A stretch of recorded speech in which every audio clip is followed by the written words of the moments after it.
국가에서 제일 두 번째로 높다는 사람이 공식으로 발표한 문건이에요. 나는 저 남조선 졸개들이 노는 짓을 볼 때마다 매번 아연해짐을 금할 수 없다. 미국이 던져주는 뼈다귀나 갉아먹으며 돌아치는 들깨에 불과한 남조선 것들이 제 주제에 우리에게 도대체 무엇을 어떻게 제재하겠다는 것인지 정말 보다 이제는 별꼴까지 다 보게 된다. 이게 그 국가의 공문서로 쓸 수 있는 용어예요. 난 이걸 쓴다는 사실에 그냥 어이가 없다라고 생각을 합니다. 이게 이제 영어로 말하면은 디플로매틱 다큐먼트예요. 우리가 그 역사학자들이라든가 정치학자들이 이 다큐먼트를 가지고 공부하는 겁니다. 다큐먼트. 그래가지고 세상을 분석하는 건데 이거가 나중에 다큐먼트가 되지 않겠습니까? 무용지물이나 같은 제재 따위에 상전과 주구가 아직까지도 그렇게 애착을 느낀다면 앞으로 100번이고 1000번이고 실컷 해보라. 이게 그 국가의 공식 다큐먼트는 누구를 비난하는 것이 아니라 자기 입장을 밝히는 겁니다. 이거는 뭐 입장 밝히는 것도 아니고 웃겨요. 제재 따위나 만지작거리며 지금의 위태로운 상황에서 벗어날 수 있다고 잔머리를 굴렸다면 진짜 천치바보들이다. 윤 대통령 팀을 천치바보들이라고 한 겁니다. 안전하고 편하게 살 줄은 모르게 멍텅구리들인 것이다 라는 얘기를 뭐 길지도 않아요. 국민들은 그러니까 여기서 이제 주장이 나오는데 남한 국민들은 윤석열 천치바보를 쫓아내라. 왜 앉아서 가만히 있냐? 그 얘기입니다. 국민들은 윤석열 저 천치바보들이 들어앉아 자꾸만 위태로운 상황을 만들어가는 정권을 왜 그대로 보고만 있는지 모를 일이다. 니네들 왜 바보처럼 가만히 앉아있냐는 얘기입니다. 쫓아내라는 얘기죠. 그 다음이 더 재밌어. 그래도 문재인이 앉아 해먹을 때에는 적어도 서울이 우리의 관역은 아니었다. 문재인이 해먹었다는 거네요. 문재인이 해먹었다. 뻔뻔스럽고 우매한 것들에게 이거 다 이게 값어치가 없지만은 한번 나중에 그냥 읽어보세요. 자료니까. 네. 이게 전부 다 거짓말이라는 거 그 다음에 즉각 나옵니다. 이게 노동신문에 나왔던 사진이에요. 타격 목표는 명백하다. 주체조선이 미사일을 쏘는데 서울과 워싱턴과 도쿄야. 근데 이게 언제 거냐? 김대중 대통령 때 거예요. 1999년 12월 19일자 김대중 대통령 때 이랬다고. 이게 무슨 뭐 북한이 말하는 남조선에 아주 이 꼴통 우파가 있을 때가 아니라 전두환 때가 아니라 김대중 대통령 때 이렇게 얘기했다. 그리고 이제 이건 보이스 아메리카 북한이 최근 발사한 무기가 과거와는 비교할 수 없을 정도의 진전된 미사일 프로그램이며 실질적 타격 대상은 한국이다 라고 말한 것이 2019년 8월 5일에 보이스 오브 아메리카 분석인데 그때 누가 대통령이에요? 2019년 8월 달에 문재인 대통령 때죠. 그러니까 이거는 그냥 한순간에 부정될 수 있는 언급을 하는 겁니다. 뭐 언급이 후지다는 얘기지. 그래서 이제 이런 것들을 또 우리가 이제 공부를 계속하면서 이제 저거는 우리가 북한의 핵 미사일이 원하는 바가 뭐다 하는 것을 알 수 있는 증명해주는 북한판 증명 자료입니다.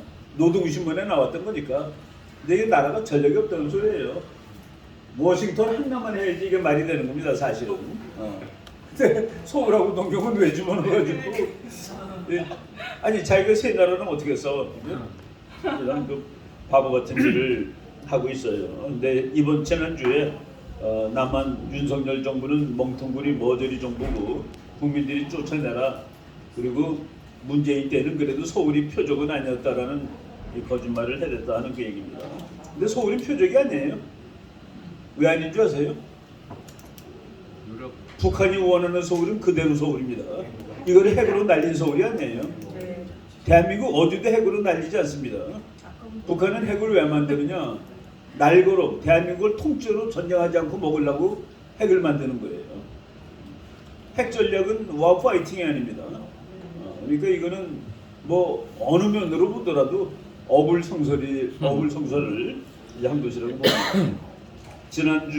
지난주일이 케네디 대통령이 이제 암살당한 주일이에요.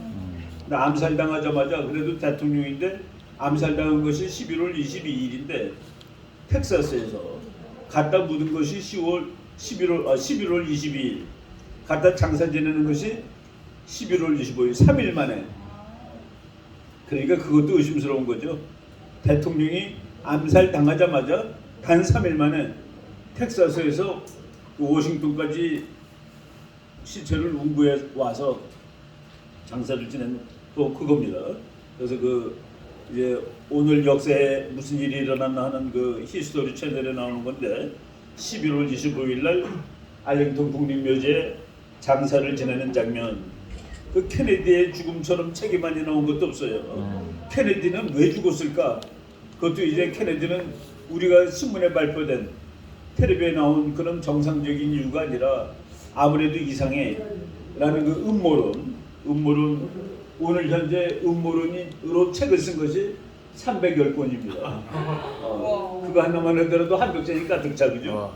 310권에 요거는 작년에 나온 건데 존 F 케네디 CIA 베트남 and the plot to assassinate John F 케네디 해가지고 케네디가 CIA하고 베트남 전쟁하고 거기에 관련돼서 죽은 거다. 뭐 별 그 음모론이 많은데 신화에 쌓인 인물이에요. 그 CIA가 죽였다는 거가 통설로 돼 있습니다. 그래서 이제 뭐 젊은 대통령인데 저 사람은 민주당 사람들은 그렇게 좋아해요. 그러니까 민주당의 아이콘입니다. 그래서 모든 민주당 후보가 나는 케네디가 되겠다고 그래요. 모든 공화당 후보는 나는 레이건이 되겠다고 그럽니다. 그러니까 둘 다 이제 스마트, 참, 그러니까 영어로 말하면 차밍의 상징이에요. 그래가지고 뭐 저 사람 좀 뭐 미국 역사상 가장 젊은 나이에 대통령이 되었고 그리고 죽었을 때도 가장 젊은 나이에 죽은 대통령이라는 대통령 3년 하다 죽었으니까 그러니까 뭐 가장 젊은 대통령의 그 기록을 뭐 다 세웠는데 그래서 미국 사람이 이렇게 이 사람의 과에 대해서는 거의 얘기를 하지 않습니다.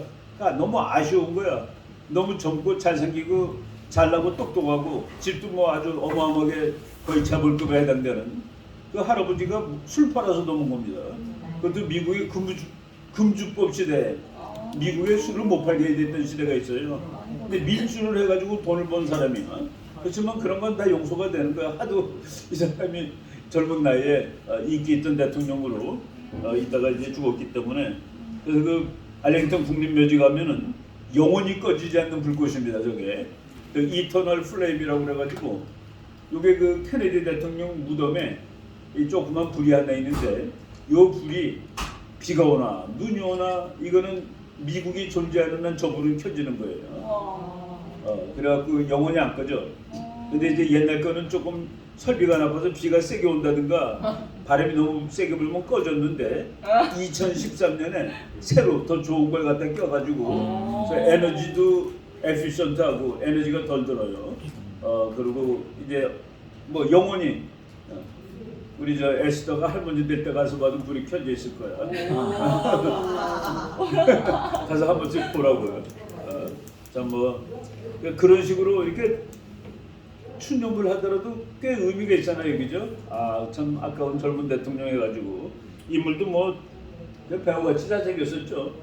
이 사람 뭐 그 인물 좋습니다. 말하는 조금 촌스럽더라고요. 남부여서 그런지 목소리는 이렇게 그러니까 묵직하고 뭐 근엄한 목소리는 아니에요. 케네디 연설문 들어보면은 목소리는 가벼워. 기념관이 가까이 틀어주는데. 그러면 이 사람 뭐 그 취임연설 같은 건 아주 명문이기 때문에 Ask not what your country can do for you. 나라가 여러분들한테 무엇을 해줄지를 묻지 마십시오. Ask what you can do for your country. 당신이 나라를 위해서 무엇을 해줄 수 있는지를 물으십시오라고. 참, 그러니까 그게 이 사람이 민주당인데 지금의 완전 공화당 정책이야. 나라가 해주는 게 아니라 여러분들이 나라를 위해서 하는 거다. 개인이 하는 거다는 그 얘기죠. 이런 이번 주가 또 케네디 서거를 뭐 이렇게 애도하는 주인데 1963년인데 내년이면은 이제 사망 60주년이 되니까 내년은 좀 크게 뭐 할지 모를 것 같습니다. 그리고 이거 왜 안 나가?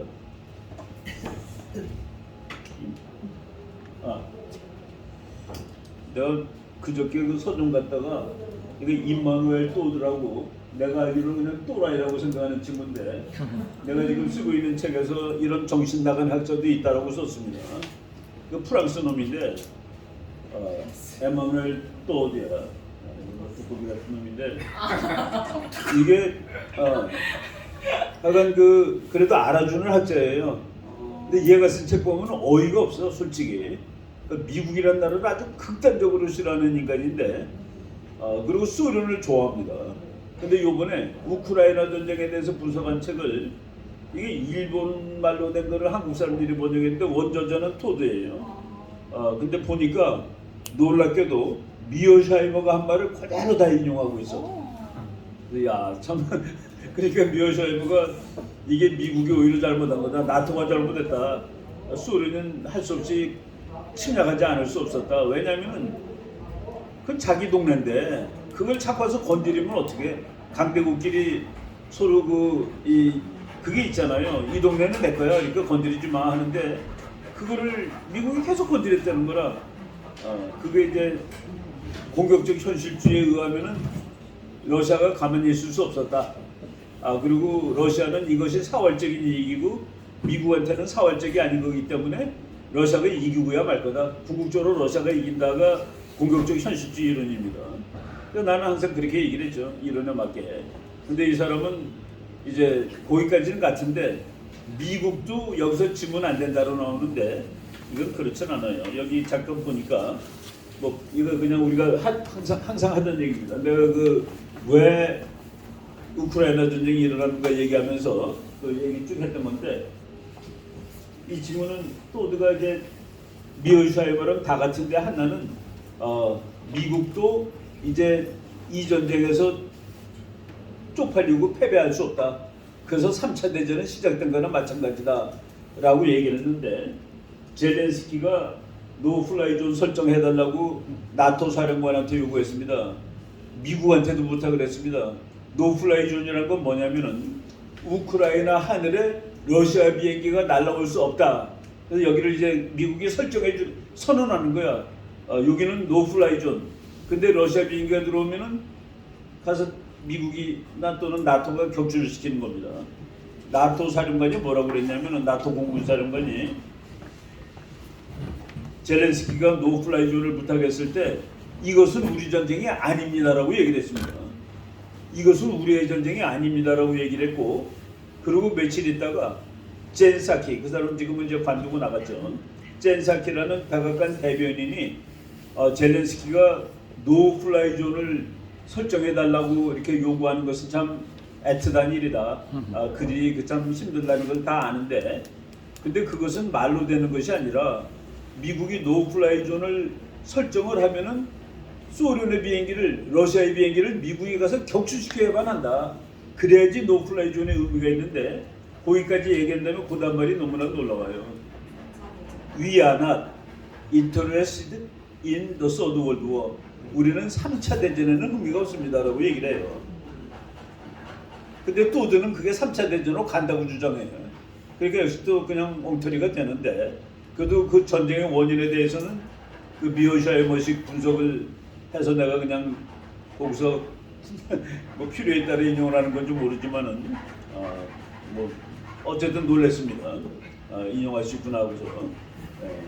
나는 옛날에는 이 책 지금 내가 쓰는 책에 임마누엘 또드가 쓴 그 뭐 미국 제국주의에 관한 책들 몇 권을 이거 자세히 읽어서 막 비평을 해놨는데 이번 거는 그래도 좀 이제 앞부분을 공격적 현실주의를 많이 채용을 해가지고 썼다는. 그리고 얼굴이 나는 생각보다 젊더라고요. 이 사람이 분노의 스타일, 분노의 쩔은 얼굴인 줄 알았는데 얼굴은 뭐 꼭 그런 것 같진 않아요. 그러니까 그 분노의 쩔은 학자들은 얼굴이 좀 찌그러져 있습니다. 일그러져 있고. 근데 이제 이 사람은 뭐 거기까지는 안 그런 것 같아요. 그리고 뒤지다 보니까 월스트리트 저널에 나온 거를 우리나라 신문에 난 이건 뭐 미사고 지나갔었는데 중국의 경제 성장 저하로 미국 경제를 추월하지 못할지도 모른다라고 나왔다. 옛날에는 이렇게 나왔어요. 당연히 추월한다. 당연히 추월한다 중국이. 그런데 이제 추월하더라도 그러니까 전체 GDP는 추월하더라도 중국 인구가 미국의 4배쯤 되니까 거의 3배 넘죠. 그러니까 개인적으로는 미국을 따라갈 수가 없다 뭐 이런 식으로 나왔는데 나는 전체 GDP도 미국을 따라가지 못한다라고 계속 이제 주장을 하던 편이었습니다. 근데 이제 거기에 동조하는 전체 GDP로도 미국을 앞서지 못하고 끝날 가능성이 있다라는 이제 주장들이 많이 나오고, 그러니까 중국이 미국 경제를 추월할 수 없을 것으로 보는 경제학자들도 늘어나고 있다. 뭐 늘어나고 있는 거가 맞겠죠. 중국이 더 이상 못 크는 이유는 인구 통계학입니다. 인구 통계학. 세계에서 인구 통계학이 제일 나쁜 나라가 중국이에요. 우리나라도 뭐 인구 통계학이 양호하지는 못한데 인구가 줄고 있으니까.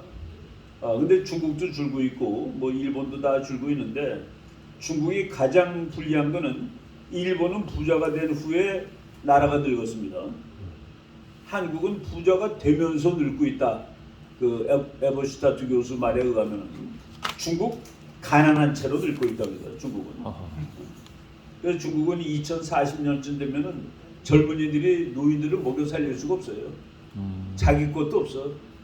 근데 이제 일본은 노인들이 지거가 있어. 한국은 이제 자기 거를 만들고 있는 중이고 노인들이. 근데 중국은 노인들이 먹을 거가 없는데 젊은이들도 부자가 아니다. 그게 앞으로 40년입니다. 지금 2020년인데 2040년대 가면은 그 인구 이게 이제 폭파가 되고, 근데 그 문제는 해결이 안 된답니다. 그 인구 통계학하는 사람들 책 맨 앞에 보면은 Demography is Destiny. 인구 통계학은 운명이다. 운명은 우리가 어떻게 바꿀 수가 없어요. 적응하는 수밖에 없습니다. 그렇죠? 어제 내가 며칠 전에 그 엘리트들 좀 이렇게 모이는 모임에 가가지고 얘기를 했는데 우리나라 애들이 점점 줄어들고, 그러니까 평균 여자들이 2.2명을 낳아야지 인구가 그대로입니다. 그러니까 모든 엄마가 아니라 모든 여성들이 2.2를 낳을 때 그때 인구가 그대로 유지가 될 수가 있는데 우리나라가 1 밑으로 내려갔어요. 0.7이가 뭐 그래. 그러니까 애 안 낳는 평생 안 낳는 여자들이 많은 거예요.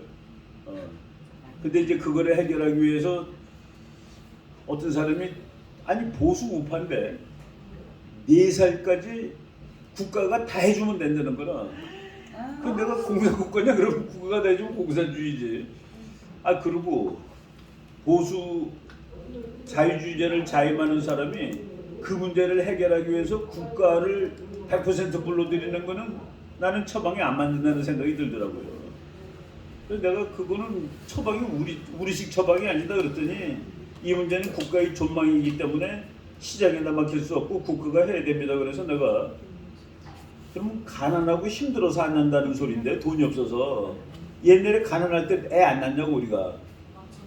전쟁 때도 애를 안 낳는데. 나같이 전쟁 때 태어난 사람들이. 그건 처방이 지금 라이프 스타일이 달라져서 그런 거지. 그건 참 뭐 대책이 없는데 아무튼 그거는 적응해 가야 될 겁니다. 적응해. 이거 뭐 그건 아주 어려운 문제죠. 중국이 그래서 이 어거지 사람들이 구매력이 앞서지 않았느냐 그런데 구매력으로 치면은 중국이 미국을 앞선대요. 쉽게 얘기하면은 점심 한 그릇 먹을 돈이 중국에서 먹는 거는 중국에서 먹는 거하고 미국에서 먹는 거를 같은 가격으로 계산할 때 이렇다는 얘기입니다. 그러니까 30평 아파트를 내가 뭐 무슨 면에서 살고 있는데 강남에 있는 30평 아파트랑 같은 값으로 계산하면 중국이 더 잘 사는 거로 나와요. 중국이 더 많은 거로 나옵니다. 그 이제 PPP라고 그래요. 그거를 Purchasing Power Parity. 그러니까 뭐 중국 사람은 근엄한 점심을 먹는데 10,000원이면 된다. 미국에서는 그 수준의 점심을 먹으려면 20,000원이다. 그러면 중국 돈 10,000원하고 미국 돈 20,000원을 같은 거로 계산했을 때 그게 이제 PPP인데 그렇게 하면 중국이 전체 양이 더 많은 거로 나옵니다. 그래서 그런 거로 우기는 사람이 있는데 중국 사람이 달러 들고 외국 나오면 뭐 중국 거는 뭐 2배로 쳐주나요? 똑같이. 그래서 이제 이 계산하는 방법에 따라 다른데 자기네 그 불리함을 저렇게 하는 사람도 있어요. 만화가들이 머리가 무지하게 좋은 사람들입니다. 요번에 근데 만화가가 아니라 미국 육군 중령. 내가 이제 요거는 우리 고 변호사님하고 요 며칠 전에 할 때도 잠깐 써먹은 건데 이제 미국 육군 중령이 분노한 글을 썼어요. 바이든의 허약함이 on full display 아주 100% 노골적으로 보여줬다. in C meeting 시진핑하고 만남으로써 바이든의 허약함을 보여줬다. 100%. 대통령은 no match for China's tyrant. 바이든은 중국의 독재자하고는 아예 맞짱을 뜰 수 없는 인간이었다 이런 소리입니다. 상대도 되지 않았다. 참 이건 아주 험악하게 쓴 거죠. 바이든은 시진핑의 상대조차 되지 못했다. 여기 또 일하는 모양이죠. 아니 얘기가 됐는데 지금 공사하는 것 같아요. 관리사무실에다 우선 항의를 해놨습니다. 우리는 공사하죠 지금. 갈등을 추구하지도 않고 뭐 분쟁을 추구 하여간 컨프런테이션 비슷한 거죠. 그리고 오리지스 오브 코비드 그것도 따지지 않겠다. 그러니까 뭐 그냥 다 안 하겠다는 건 소리지. 중국하고 잘 지내겠다는 소리예요. 근데 이제 이번에 공화당 그 하원에서 조사한다고 그러는 거 아닙니까? 그러니까 공화당에서 첫 번째가 바이든의 아들 헌터 바이든의 그 랩탑에 있는 거가 다 사실로 오늘 나왔어요. 다 사실이라는 뉴스가 막 나오더라고요. 그러니까 이제 이 사람이 그 예비역 육군 중령인데 분노한 마음으로 이제 신문에 바이든은 이거 모습을 보면 안다. 만면에 웃음을 띠고 있고 그리고 악수하자고 손을 내밀었다. 이 사람은 서 있는데 얘가 걸어가서 손을 내민 겁니다. 그거는 외교에서 있을 수 없는 일이에요. 그 같이 걸어가야 돼. 근데 한 사람 서 있다 이게 걸어갔어. 그래서 손 내밀고 악수하지. 그래서 맞는데 얼굴 모양도 그냥 생글생글 웃으면서 가서 아양 떠는 모양인데 얘는 아주 근엄하게 아래 거 쳐다보듯이 그렇게 하였다라는 식으로 썼고 이거는 뭐 보통 이거 그 폭스뉴스 정도면은 미국의 그냥 뭐 메인 중에서도 제일 그 청취율이 높은 방송인데 여기서 이런 거의 막말 수준의 영어로 치면 거의 막말 영어로 바이든을 비판하였다가 나옵니다. 이제 시진핑은 가장 독재자죠. 얘들이 골로 가는 거예요. 지금 이 그림이 어긋나는 그림인데 세계에서 제일 강한 나라의 지도자가 약하고 병들고 골병든 나라의 지도자한테 가서 꿀리고 아양 떨고 왔다. 이거 앞뒤가 말이 안 되는 거죠. 지금 이런 일들이 지금 미국에서 벌어지고 이걸 또 이렇게 노골적으로 비판이 이루어지고 있다는 사실이 우리가 몇 주 전에 말한 토크빌의 얘기죠. 인간들이 잘했다는 것이 그 나라의 위대성이 아니라 잘못을 언제라든지 고칠 수 있다는 것이 그 나라의 위대함이다. 그 미국. 그러니까 바이든은 중국 지도자의 진정한 그 의도를 읽는데 실패하였다. 뭐 이런 식으로. 그래서 이것도 나중에 그 자료로서 이제 이렇게 해두면은 좋습니다. 이게 옛날로 치면 그 교수들 공부할 때 학자들도 그래서 카드를 만들었습니다. 카드. 그 맨 위에다가 미국 외교 뭐 카터 그래놓고 이제 카터가 한 말 뭐 국회에서 언제 얘기했다라고 해놓고 나중에 이제 자기 분류했다고 논문 쓸 때 꺼내서 읽어보면서 쓰는 거예요. 근데 이제는 전자시대가 됐으니까 훨씬 더 카드 정리하는데 뭐 내가 그걸 안 쳐도 되죠. 그냥 컨트롤 C, 컨트롤 V 하면 되니까 아주 좋은 세상이 된 거예요. 이제 조금 더 좋은 세상이 되면 이제 말로 하면 여기다 글로 써지는 거. 그러면 강의 하나면 책을 못 쓸 수 있는데. 지금도 어느 정도 가능하거든요. 요새도 된다면요. 네. 좀 빨리 가르쳐 주세요. 카톡에서 네. 내지는 문자 그냥 할 때 할 수 있습니다. 그렇죠. 스마트폰 가지고. 근데 인식이 좀 정확하지 않아요. 네, 그래서 조금 손은 봐야 되는데. 이제 한번 다시 쭉 봐야죠. 일본의 가데나 공군기지에 F-22가 30대 나왔어요. F-22는 미국에서 제일 좋은 전투기인데 미국에서 두 번째로 좋은 전투기랑 붙어가지고 145대 0으로 이겨서 더 이상 안 했습니다. 무적이요. 무적 함대는. 그럴 수밖에 없는 거가 얘는 안 보이는 데 있는 비행기를 다 보고서 쏘니까 안 보이는 데 있는 비행기를 근데 그놈이 22대 나왔다. 그러니까 140으로 그냥 봅시다.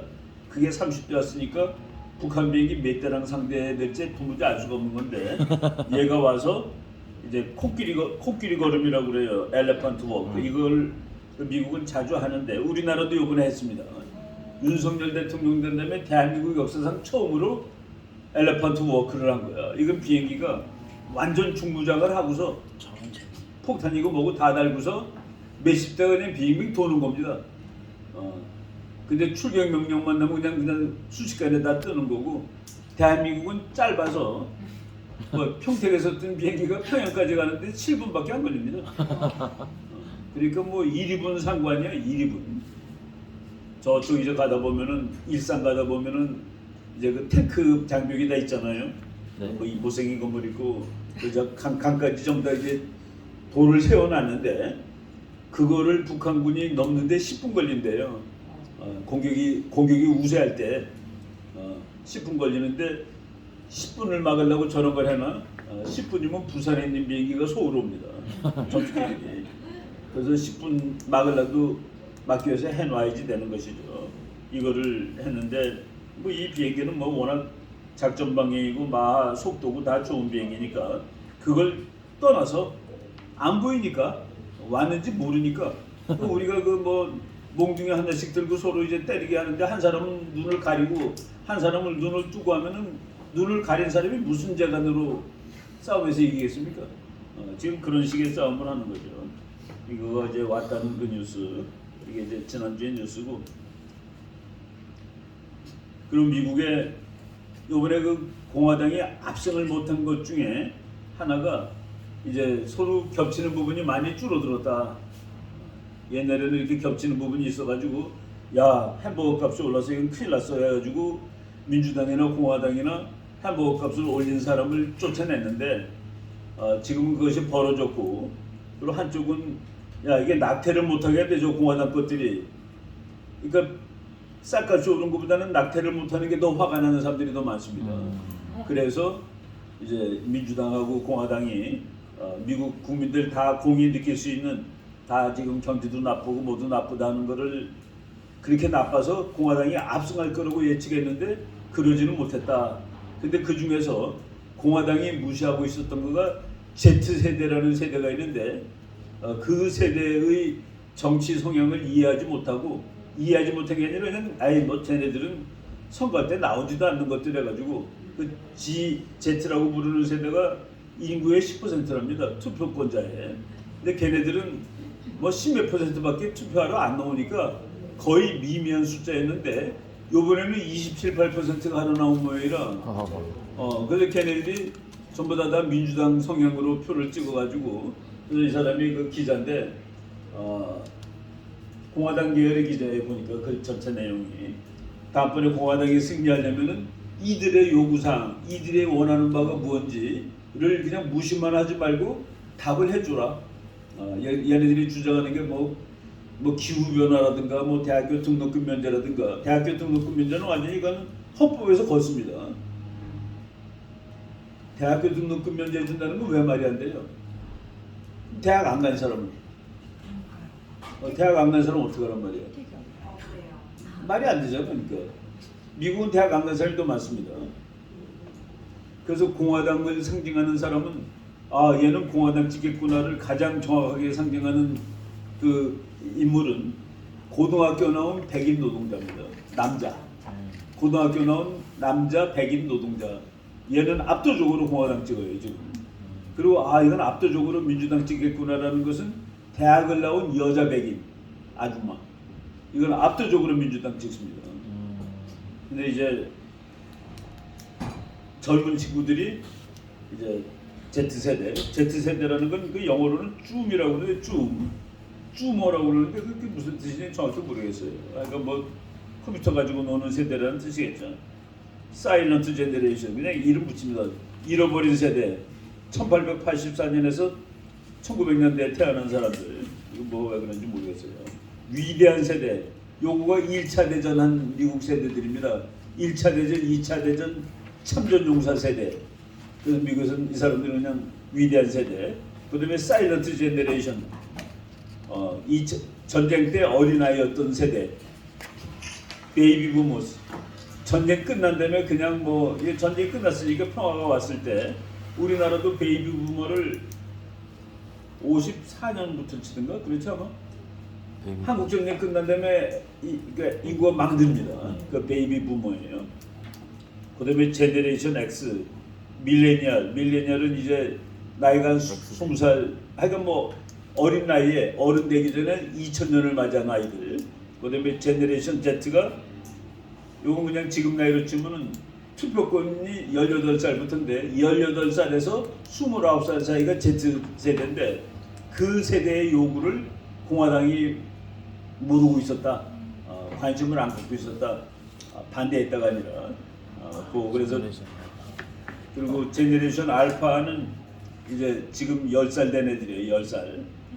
10살 이제 12살 밑에가 제너레이션 알파야.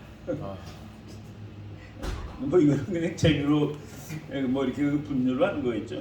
근데 미국에서 미국 사람이 다 알아듣는 거는 위대한 세대입니다.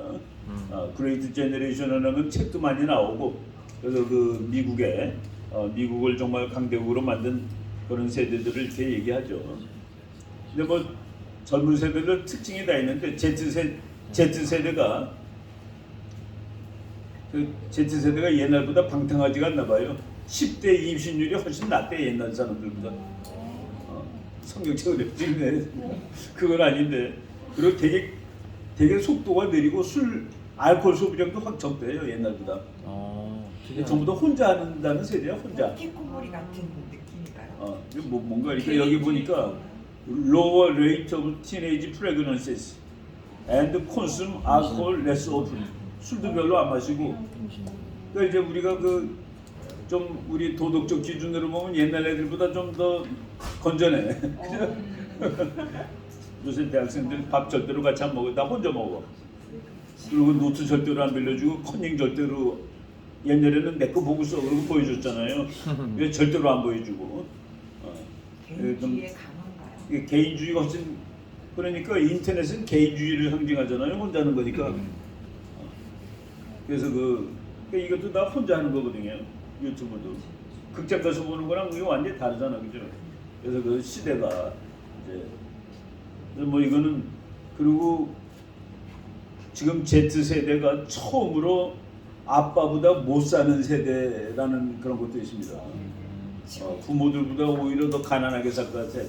그게 그런 적이 없거든요. 점점 더 생활은 좋아졌는데 그런 뭐 그게 미국도 그렇습니다. 미국도 그래요. 그네들이 압도적으로 민주당을 찍었다. 28% 마진으로. 그러니까 뭐 압도적으로 민주당을 찍었다는 거죠. 뭐 이런 것들도 그냥 한번 쭉 참고하세요. 자료를 제공을 하겠습니다. 그래서 여기 쭉 보면 뭐 재밌는 글인데, 걔네들의 반대했다가 아니라 관심을 덜 가졌다. 2024년에는 얘네들이 원하는 거에 대해서 반응을 해야 된다 공화당이.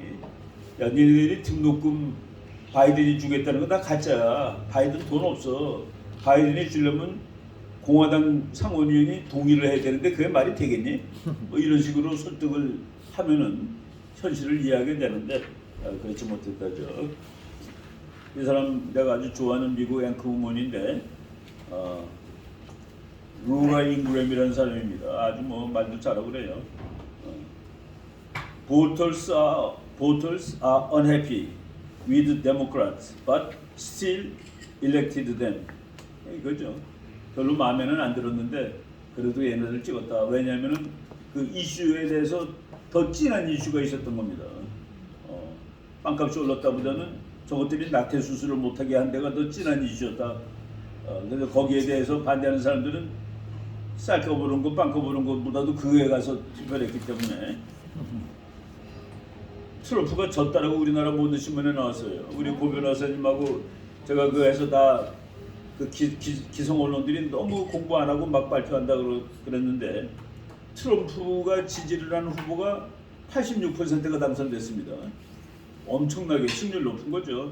엄청나게 승률 높은 거가 문제가 아니라 이제까지 국회의원 나가는데 어떤 옛날 대통령한테 나 너 지지해라고 뭐 뒤에서 지지한다고 발표해주고 그런 역사가 없어요. 그런데 지금 200 몇십 명 중에서 86% 확률로 됐다는 거는 트럼프의 아이들이 국회를 점령하고 있다는 소리나 마찬가지입니다. 적어도 공화당은 트럼프의 아이들이 점령한 그런 상황이 된 것이죠. 이 자료도 보면은 상원의원에서 24명을 지지했는데 17명이 당선되었다. 17명의 상원의원은 이제 트럼프를 위해서 찐다는 게 얘기입니다. 보통 얘기가 아니죠. 그리고 미국 하원에서는 158명을 밀었는데 147명이 당선되었다. 이게 트럼프 공화당의 소리입니다. 주지사 20명 중에서 9명이 당선되었고, 그리고 뭐 쭉 해가지고 그래서 전체로 봤을 때 지지한 사람이 86%가 당선되었다. 공화당 후보로 뛴 사람이 약 500명 되는데 이번에 그 중에서 트럼프가 지지한 사람이 248명이니까 한 반 정도를 트럼프가 나 너 지지해 했는데 그 500명 전체 평균을 내보면은 52%가 지난번 선거에서 당선자는 바이든이 아니라 트럼프다라고 믿는 사람들입니다. 근데 부정 때문에 안 됐다. 근데 여기 200 몇 명은 한 7, 80% 넘지 않겠습니까? 이런 사람들이 지금 이제 선출직에 나갔다는 그게 중요한 거죠. 뭐 이 사람은 뭐 지지를 하는 사람은 열렬하게 합니다. 뭐 지금 대모 열렬하게 하는 사람들 보세요. 와 멋있다. 뭐 이게 그 NTD라고 뉴탕 다이너스티 TV라고 있는데 중국 사람들이라는 미국 방송입니다. 근데 그 사람들은 반중공이에요. 친대만, 반중공, 친자유주의. 그리고 이 사람들이 지지하는 단체가 파룬궁이야, 파룬궁. 법륜궁이라는데 그 파룬궁이 1억이 넘습니다. 1억이 용돈 내줘가지고 이거 방송을 하는 거예요. 또 우리 천만 서명운동에 아주 끝내주는 효시가 이겁니다. 이 모델이. 이거 파룬궁이 이거는 사실은 정치단체가 아닌데 영어로는 슬로우 댄서입니다. 천천히 춤추는 사람들이야. 근데 슬로우 댄서가 모이면 무서워하는 거가 세계에서 제일 막강한 국가의 정당입니다. 얼마나 역설이에요, 그죠? 그러니까 미국 책에 이렇게 나와. 이 늙고 착하게 생긴 슬로우 댄서들이 모여 춤추는 것을 보고 덜덜 떠는 세계에서 가장 강한 정당. 시진핑. 이게 역설이지. CCP가 겉으로는 엄청나게 세는데 사람만 모이면 덜덜 떠는. 근데 이 슬로우 댄서가 1000명 모여서 춤춥니다. 북경 아침에 새벽에 가보면은. 그리고 들지 않는 칼 들고 나와서 칼춤도 추고. 그걸 보고 무서워하는 거야. 이제 이 사람들이 미국 가가지고 뭐 미국을 이제 그 이포크 타임스라는 신문을 만들었고, 그리고 거기에 방송으로 뉴탕 다이너스티, 이포크 타임스는 우리말로도 나오죠. 네. 대기원 15 해가지고. 네, 맞아요. 이포크를 번역하면 대기원이지. 그래서 이제 이런 팀들이 이 신문이 내용이 괜찮습니다. 중국 공부하는 사람들은 이 내용은 물론 이제 중국에 대해서 비판적이지만은 일단 팩트가 나오니까 아주 그 중국에 대해서 공부할 때는 꼭 봐야 되는. 요 사람도 그냥 뭐 내가 잘 보는 이렇게 그 뭐 유튜브를 하는데 신문 기자면서 그 인포크 타임스 하는 유튜브를 합니다. 근데 86%를 이겼다. 요 사람도 그 파룬궁 하는 사람이에요. 전 세계적으로 많은데 이거 오하이오 사람인데 자기는 그거 하면서 너무 몸도 건강해지고 머리도 맑아졌다라고 그렇게 이제 자기 경험담을 얘기하는 사람입니다. 그 기운동인데 그 기. 여기도 이렇게 보면은 저쪽 그 광화문 우리 그 데모하는데 청계천 광장 같은 데 보면은 앉아가지고 운동하는 사람들이 있어요. 요가하는 것처럼 하고 앉아있는 이런 사람들. 한문으로는 법륜이야, 법륜. 근데 이제 그 중국말로 파룬이라고 있죠. 이거 뭐 그냥 팩트 매터스라는 요 프로그램을 일주일에 2번씩 하는데 재밌는 게 많으니까 한번 그 참조해서 보시면 좋습니다. 그리고 트럼프는 이렇게 얘기했어요. 지금 바로 요 프로에 나온 겁니다. 다시 대통령으로 당선되면 우리는 중국으로부터의 의존을 완전히 제거하는 전면적인 캠페인을 전개할 것입니다. 그러니까 중국은 미국 경제에서 이제 없어져. 이게 중국제 다 없어지고 너네들은 이제 가 집에 농사져 다시. 트럼프 뭐 물론 바이든도 뭐 자기도 중국하고 싸운다고 그러는데 못 싸우는 측면이 많죠. 그리고 스팅레이라는 거가 이게 그 이제 기술이 좋아져가지고 국가들이 개인을 사찰하는 겁니다. 얼굴을 다 봐 여기서. 그러니까 우리 고 변호사님이 어디로 가고 있다는 거 다 보는 거예요.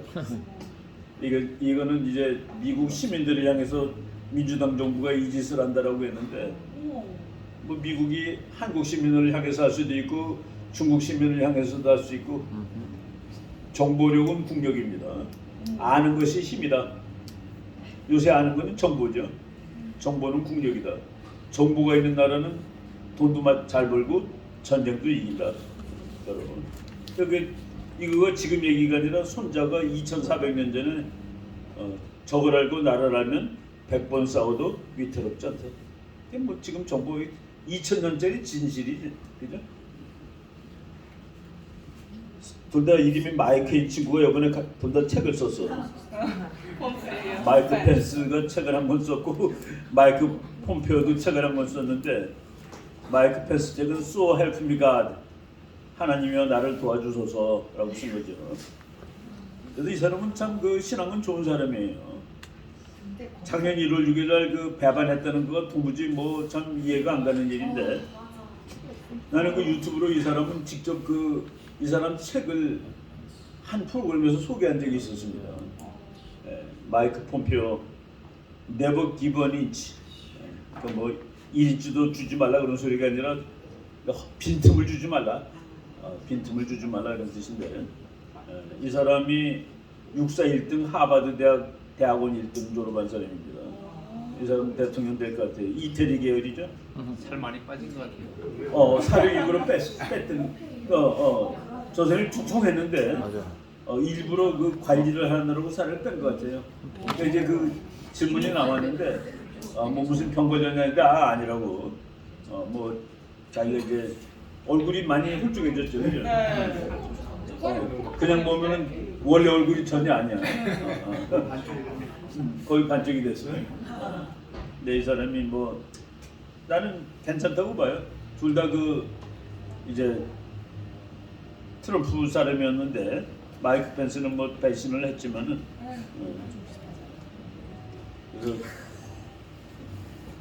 다 사봅시다. 이거 아직 안 나온 책들이에요. 이 책은 마이크 펜스 건 나왔는데 구할 수가 없어. 왜요? 아마존에서 못 구해요. 그러니까 그럴 때는 이제 미국에는 딸내미들한테 가서 서점 가서 사두라고 그러는 거지. 딸 찬스. 방법이 없어. 아마존에서는 없어. 가끔은 그런 경우가 있어요. 근데 저 책을 누가 읽을까 번역해서 올린 걸 제가 읽었거든요. 한번 미국 투표들이 받겠지. 네, 그런데 저기서 얘기하는 신앙은 있는데 뭔가 그 약간 0.5%, 2% 부족한 뭐가 비틀린 그런 게 있더라고요. 이런 것들을 쓴 거를 볼 때 우리가 이제 주의해야 할 거는 자기를 다 옹호하면서 쓰기 때문에 옹호하면서 쓰기 때문에 그거를 그 자서전을 읽을 때 그거는 이제 우리가 생각을 하고 읽어야 돼요. 그러니까 자서전 읽고서 이 사람 거가 다 맞다라고 그러면 안 되는 겁니다. 그렇지만 그 상황을 알 수가 있으니까 자기가 왜 그렇게 했다는 그 이유는 되니까 핑계일지 모르지만 변명 같은. 그러니까 물론 변명이겠죠. 근데 이 사람은 좀 변명을 크게 해야 될 것 같아요. 옛날 신문에 나온 것들 이런 것들이 다 역사에 남기 때문에 지원 씨. 이건 뭐 우린 옛날부터 알고 있었는데 신문은 전두환 전 대통령의 당선을 55만 재미도포를 대표해 진심으로 축하한다. 지금은 300만이에요. 조국을 안정시키고 지속적으로 발전시켜 해외 교포로서 긍지를 갖도록 해줬으면 한다. 모든 국민이 새로운 지도자 밑에서 새로운 마음으로 승공통일의 기반을 닦을 수 있도록 정부를 신뢰하고 협조해야 할 것이다. 승공통일이야. 공산주의의 승리에서 통일을 이루자. 참, 그래서 이 사람이 세상이 그래서 그 말을 쓸 때는 미래를 생각하고 쓸 필요가 있을 것 같아요, 그죠? 수동통일해야 되고 전두환 장군 밑에 잘 뭉쳐야 되고 이런 얘기 함부로 하면 안 돼. 박제됐네요. 그런 말에서 항상 피보는 놈이 조국입니다. 맞아요. 조졌죠. 박근혜 씨가 자신이 입양하여 번식한 진돗개 9마리 중 단 한 마리도 사택으로 데리고 가지 않은 것 이해할 수 없다. 입양 시 사진만 찍었지 실제 애견인이 아니었으면 분명하다. 예. 아. 자기네 얘기를 미리 해둔 거야, 그죠? 조국이가 적은 그러니까 저 사람이 예측한 거가 옛날에 썼던 거가 이름만 바꾸면 다 맞아. 이쪽으로 가도 맞고 저쪽으로도 맞고. 저희 미래를 투시하는 능력이 있어. 이번에 저기 유튜브에 김사랑 씨가 나와서 얘기하는데요. 그 어쩌면은 이재명이가 2000년대 말에 그 그때 한나라당인가요? 뭐 그쪽에 어떻게 해서 국회의원 될 뻔했대요. 뭐 김사랑 씨가 한마디로 제일 재밌는 거는 아무대로 이렇게 그냥 그 변신하는 사람이 돼가지고 그럴 뻔했답니다. 알바도 할 수 없는 자격을 가지고 대통령을 꿋꿋하고 편의점 알바. 맞아요. 이번에 미국에서 이제 미네소타주에서도 아주 좌파가 또 주지사로 당선됐는데 그거를 비하하는 그걸 이제 풍자하는 많아요. 땡스기빙 추석 명절에 이제 터키를 선물로 준 줄 알았는데 아무것도 없어. 그거밖에 없어. 나한테 투표해줘서 고마워요. 팀 월즈라는. 요게 이 미네소타주가 원래 민주당 주인데 여기 인구 많은 데만 민주당이고 시골은 다 공화당입니다. 미국도 여천야도야. 같은 이 주 전체는 민주당이 압도하는 주인데 지도로 보니까 이제 농촌은 전부 공화당 도시는 뭐 미니애폴리스 이런 데 몇 명이죠. 만화가 들 머리 좋다고 그랬죠. 바이든이 지구를 불태우고 있어. 화해해서 지구가 다 불나고 있어. 그러니까 이제 당나귀가 민주당이죠. 아니 이 사람을 막아야지 뭐하고 있냐고 이제 소리 지르는 거야. Stop that madman. 이 미친 사람을 막아야지 왜? 지구는 불타고 있다. 그 다음에 요게 이제 그 공화당이면서 공화당이면서 무늬만 공화당인 놈, 무늬만 공화당인 놈을 라이노라고 그럽니다. 라이노가 리퍼블리칸 in name only. 이름만 공화당인 사람들. 라이노는 동물 중에 뭡니까? 코뿔소지. 근데 라이노의 대표적인 게 이 상원의 이제 미치 맥코넬이라는 공화당 상원의원인데 이 친구가 그 이제 반 트럼프입니다. 그리고 뭐 하원 의장은 부통령이니까 이제 이 사람은 하원의 그러니까 마이너리티 리더예요. 근데 그냥 가서 반공화당적인 일인데 이거 만화 보세요. Your 30 pieces of silver. 유다지. 그 미국에서는 유다 정도 유다가 은전 30냥에 예수님을 팔아먹었다는 것은 모든 국민이 아는 상식으로 돼 있는 나라입니다. 그러니까 그 밑에다 봉투에 GOP가 이제 공화당이에요. 공화당 상원 그 소수파 지도자, 공화당 지도자 해가지고 그러니까 이제 위노가 뭡니까 그 코뿔소죠. 그러니까 얼굴을 코뿔소로 만들어놨지. 피를 묻혔네요. 그러니까 이제 공화당을 배반한 놈들이야. 근데 이번에도 다시 대표가 됐다는 게 그게 의아한 거예요. 어떻게 그렇게 다시 유지할 수 있는지. 그래서 지금 뭐 미국도 우리만큼 답답해요. 유다가 이제 30냥에 팔아먹는 거, 또 그 애따 그러고 30냥 던지는 거 여기다 요거는 아주 유명한 렘브란트 그림입니다. 1629년 거니까 벌써 한 400년 넘은 그림이네요, 그죠? 400년 돼가는 겁니다. 예. 어쨌든 하원에서 이 아줌마를 파이어 시켰어. 너무 좋아요. 이거 기분 좋은 뉴스고. 그리고 이제 미국을 말아먹는 인간들이 민주당과 가짜 공화당, 무늬만 공화당. 그래서 코뿔소를 그려놓은 거야. 아. 코뿔소하고 당나귀가 말아먹고 이제 이 코뿔소 아닌 공화당은 다 트럼프 공화당으로 된 거죠. 그 사람들이 뉴욕에 워싱턴에 이 늪을 말려버리러 갈 거다라는 뜻입니다. 딥 스테이트. 그러니까 여기는 공화당이나 민주당이나 똑같아요. 공화당, 민주당, 언론, 그리고 변호사, 로비스트 이것들이 미국의 귀족이 된 겁니다. 미국은 원래 귀족이 없이 만든 나라인데 이 귀족이 된 거예요. 트럼프는 돈은 많지만 귀족이 아닙니다. 그래서 이 사람이 나서 대통령이 돼가지고 그래서 계속 워싱턴하고 혼자 싸운 거예요. 거기에 밀려서 나갔다가 지금 안 죽고 다시 살아나고 있는 중이죠. 이 싸움이 이제 앞으로 있을 거예요. 그 미국은 그래도 양키의 낙관주의는 또 대단해요. 그 지식인들은 매일 나라 망한다고 그러는데 국민들은 그냥 명랑하고 해피합니다.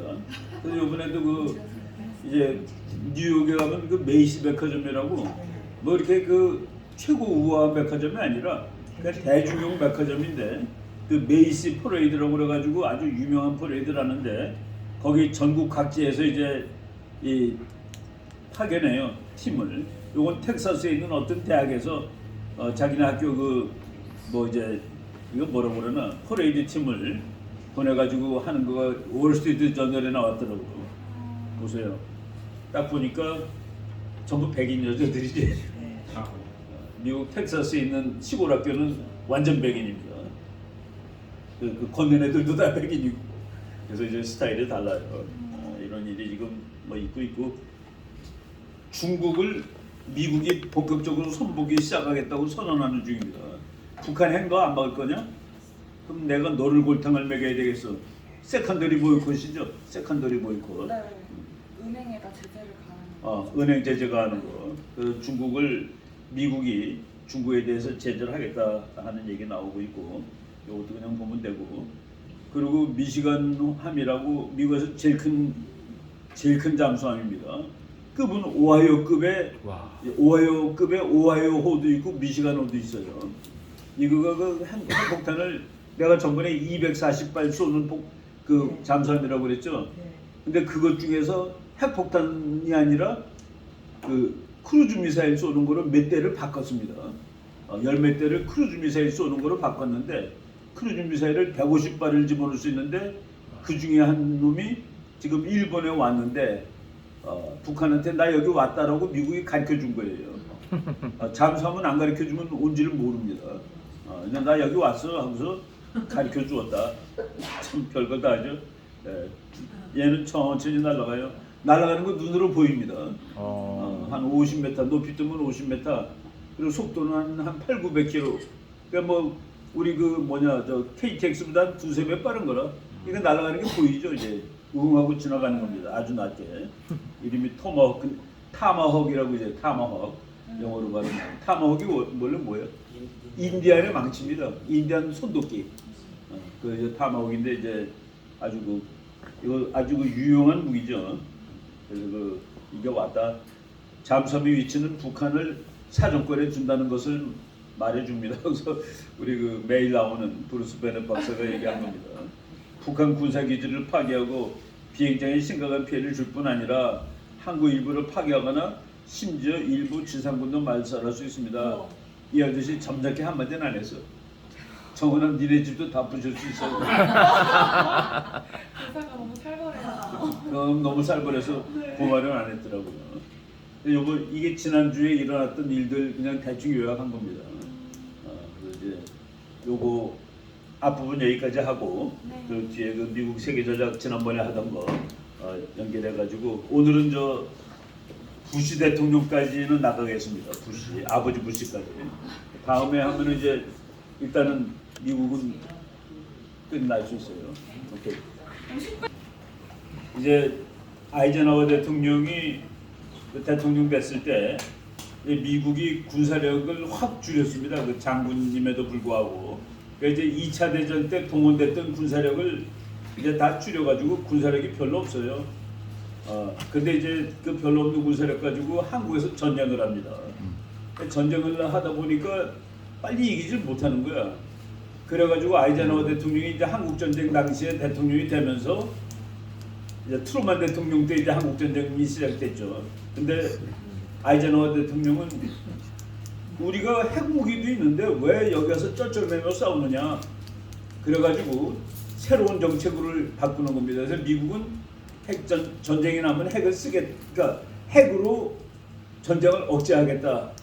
그래서 그러니까 미국이 원하는 곳에서 원하는 방식으로 싸우겠다라고 해가지고 핵무기를 전쟁의 수단으로 이제 한 것이 매시브 리탈리에이션, 대량 보복 전략입니다. 대량 파괴 전략이란 말도 쓰고. 근데 그거가 그런 전략이 나온 다음에 처음으로 내든 것이 게릴라입니다. 게릴라. 월남에.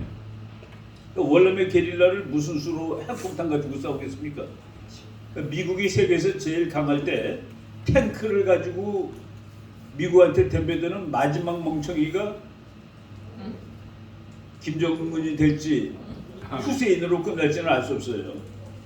근데 미국 같은 나라한테 종기전으로 덤벼드는 건 멍텅구리입니다. 그래서 그 테러 전쟁이라는 개념이 나오는 거죠.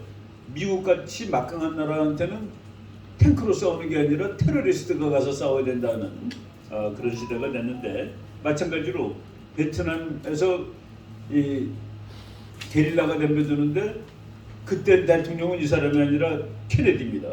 그래서 케네디가 거기에 서서히 발목을 빠져 들어가면서 이거 어떻게 싸우느냐 해서 만든 것이 그린베레라는 그 특별한, 그러니까 미국의 게릴라 부대가 나오는 겁니다. 그린베레는 뭡니까? 비행기에서 뛰어내리기도 하고, 그리고 면도칼 나가지고 뱀 잡아먹기도 하고, 이거 게릴라가 하는 거 다 하는 거예요. 그래서 그 핵에는 핵, 게릴라한테는 게릴라. 그래서 그 케네디 대통령의 그 외교 안보 정책을 플렉시블 리스폰스 전략이라고 합니다. 유연 반응 전략. 그러니까 상황에 따라서 적정하게 대응한다. 비정규전으로 되면 미국도 비정규전으로 간다. 그러니까 게릴라가 되면 미국도 게릴라로 가는 거야. 라는 식으로. 그래서 만든 부대가 게릴라, 이 그린베레 부대죠. 여기 혹시 이거를 연동시켜가지고 이렇게 동영상 띄울 수 있어요? 네, 유튜브 들어가가지고 발라드 오브 더 그린베레라고 한번 쳐보세요. BALLAD 오브 더 그린베레.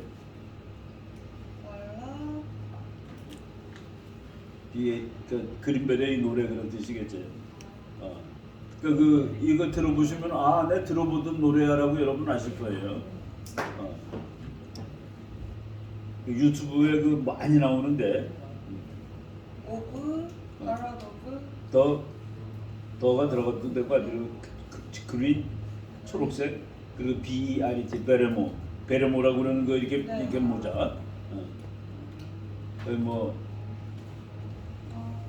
여기 보면은 여러 개 있을 거야. 마라탈 때 이게 발라드 BALLAD. 발라드. 그린베레의 노래를 받고, 그러고서 이제 죽은 다음에 죽었어. 죽은 다음에 집에 있는 젊은 아내에게 한 가지를 부탁했는데 자기 아들의 가슴에도 이 은빛 날개를 달게 해달라고. 슬퍼. 그래서 이제 가서 싸우러 가는데 그러니까 여기 내가 가서도 내가 적어왔어요.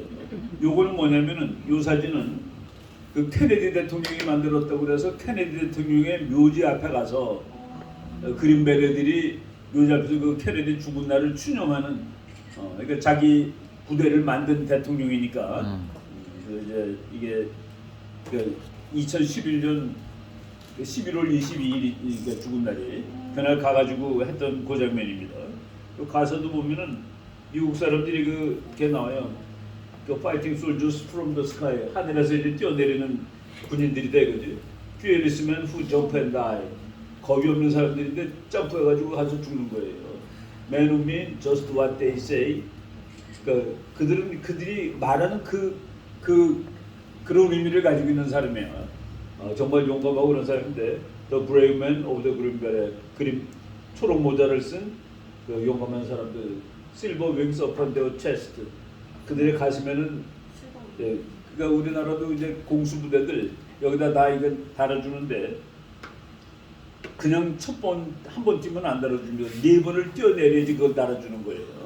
또 50번 뛰면 거기다 흰별을 하나 달아주고 100번 뛰면 하나 더 달아주고 뭐 해가지고 이걸 보고서 야 저 사람은 300번이나 뛰었냐고 알 수 있는 거예요. 이건 뭐 이건 도사들이죠.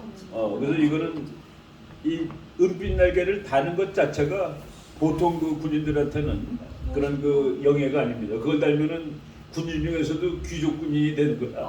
야 나는 실버윙을 달았어 하고서 그래서 군인들이 옷에다가 뭐 그 자격 있는 사람은 반드시 달고 다닙니다. 이거는 뭐 보통 훈장보다 더 좋은 거예요. 그래서 실버윙스 upon the chest. These are men America's best. 이들은 미국에서 최고의 군인들이야. 100명이 테스트를 했는데 딱 3명밖에 그린베레가 될 수 없었지. Trained to live off nature's land. 그러니까 이제 그 월남 같은 데서 싸우도록 훈련받은 사람들이고, Trained in combat hand to hand. 그러니까 육박전을 할 수 있는 주먹으로 싸울 수 있는 그런 훈련을 받았고, 그럼 낮에도 싸우고 밤에도 싸우고, 뭐 전투 병사들이다 이거죠.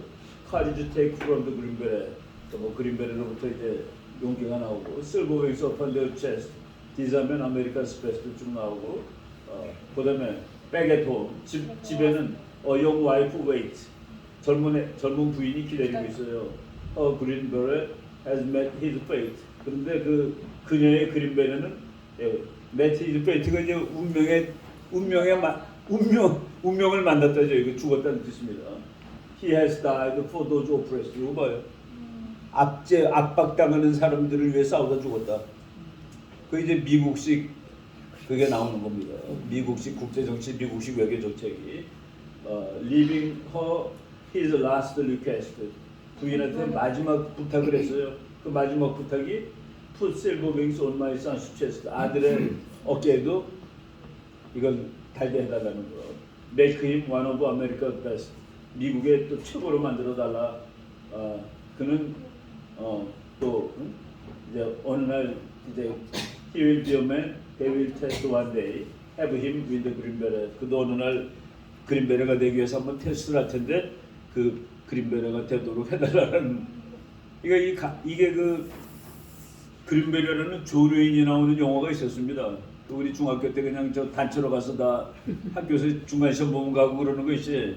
가서 본 영화에 나오는데, 그러니까 지금 그때는 뭐 가사 모르고 그냥 못 들었는데 지금 가사를 들어보니까 진짜 미국적인 거야. 미국 외교 정책이 이게 바로 미국의 군사 전략이고 그죠. 그래서 그 플렉시블 리스판스 그리고 아들, 뭐 죽음, 집에서 기다리는 아내, 그래서 죽었는데 those who oppressed, 압제를 당하는 사람을 위해서 자유를 위해서 죽었다는 그런 얘기들. 이 가사에도 그거 낍니다. 그래서 이제 그 케네디 대통령은 뭐 3년 만에 죽었으니까 그 다음에 이제 닉슨 대통령으로 넘어가는데 이 사람은 외교 정책에서는 천재예요. 그리고 이 사람을 천재로 만든 것은 키신저입니다. 키신저가 살아 있을 때 만들어 놓은 세계가 지금 조금 좀 이 나쁜 영향을 미쳐가지고 지금 미국과 중국의 패권 시대가 된 거예요. 패권 경영 시대.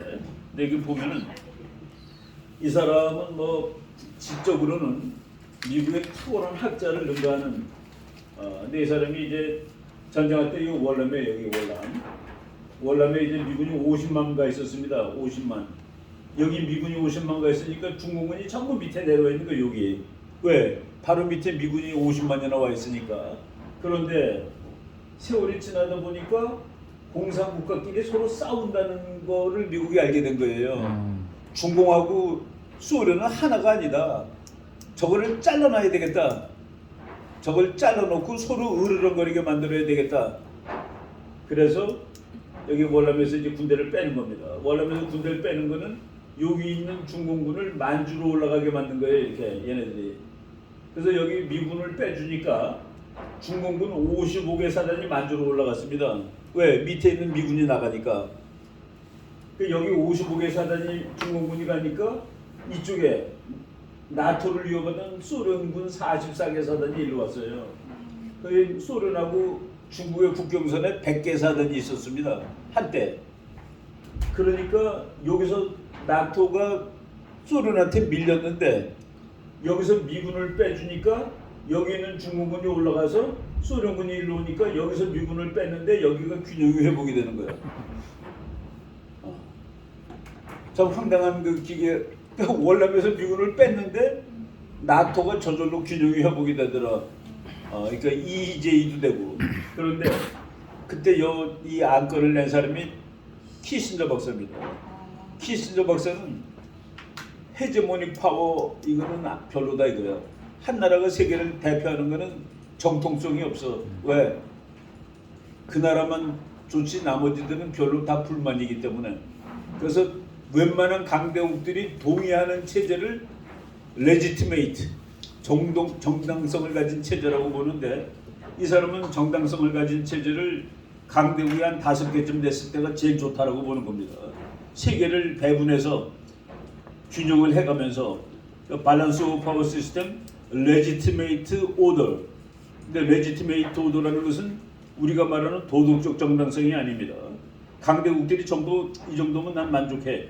그걸 레지티메이트로 보는 거예요. 그런데 그때 닉슨 때 세계 강대국이 미국 1, 소련 2, 두 개의 양극인데 보니까 소련하고 중국의 사이가 나빠. 요걸 갈라놓으면 3극이 돼. 근데 나토가 점점 유럽이 독립을 해가면서 4개가 되는 거야. 그래서 4개면은 짝소리해서 어울리지가 않아. 그래서 5개를 만들어야 된다가 당시 키신저 박사의 아이디어인데 키신저가 여기서 군대를 뺍시다. 여기서 군대를 빼는 거는 야 월남 중요하니까 내가 나가는 거야 라고 말하면 안 되고 아시아인의 방위는 아시아인의 손으로 라고 멋있게 얘기를 하는 거야. 그래서 여기서 빼. 그러니까 중공군은 아이고 내 골치 아픈 소련놈하고 싸우지 못했는데 미군이 여기 50만이 죽죽에 있어서 올라가서 붙었어. 그래서 여기서 와서 여기 회복. 나토 1, 러시아 2, 미국 3, 뭐 순서는 관계없어요. 중국 4. 하나를 더 길러줘야 되는데 보니까 일본이 괜찮을 것 같아. 그래서 여기는 해군도 같이 빼줍니다. 그러고서 일본이 그때 미국 해군이 빠져나가니까 일본이 뭐라고 얘기를 했냐면은 일본 해군은 오키나와 남쪽 1000km까지 지킬 권리가 있다라고 얘기하는 겁니다. 그래서 키신저가 5극을 만드는 거예요. 미국과 소련 플러스 소련과 싸우는 중국을 이제 소련하고 완전히 떼어놓고 그리고 이제 나토를 독립을 시키고 일본을 끄집어내는 겁니다. 그래서 5강 체제로 만든 것이 이제 키신저가 한 거예요. 키신저의 자기 국제정치 이론대로 세상을 만들어 나온 겁니다. 그리고 중국을 길러주면서 소련을 때려잡는 것이 냉전이 끝나는 이야기예요. 근데 그때 미국 사람들은 중국이 자본주의 국가로 크기 때문에 저것이 더 커도 미국하고 적대국이 되지는 않을 거다라고 생각한 것이 오늘날 착각으로 판명이 된 겁니다. 그놈도 때려잡아야 되겠다. 그래서 폼페오가 닉슨 기치 앞에서 발표했었죠. 이 상황에 대해서 도서관인가 닉슨 도서관. 그러니까 닉슨 도서관에 가서 중국을 견제해주면 안 된다라고 폼페오가 외무장관일 때 미국에 이제 중국을 견제하겠다. 중국을 과거에 소련처럼 망가뜨려 놓겠다라고 선언한 것이 한 2, 3년 전입니다.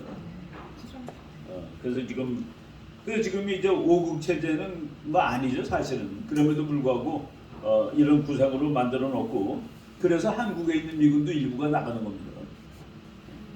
닉슨 독트린으로 나가는데 한국에 있는 건 하나도 안 빼면 안 되니까 한국에 있는 7사단이 그때 나가죠. 2사단만 남아 있고. 키신저 박사가 99세인데 진짜. 뭐 대단한 저 소재가 제일 부러워. 이런 소재를 하나 만들어야 되는데 그럼 한 30평은 돼야 될 것 같아. 30평. 키신저의 출세작이 뉴클리어 웨펀스 앤드 포린 폴리시라는 책입니다.